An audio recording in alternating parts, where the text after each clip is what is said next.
প্রিয় হাবিব, আপনার কাছে আমার প্রশ্ন, ওয়ামা আদরাকা মা লাইলাতুল কদর, আপনি কি জানেন কদরের রজনীটা কি? আপনি কি জানেন কদরের রজনীটা কেমন?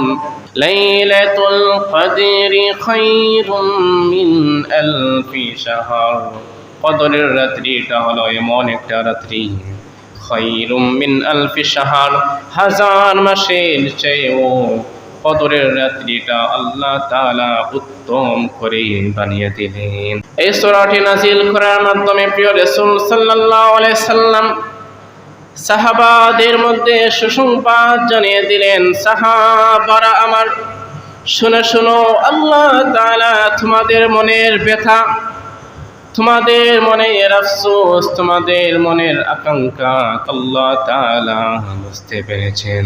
বনু ইসরাঈলের ব্যক্তি 1000 মাস ইবাদত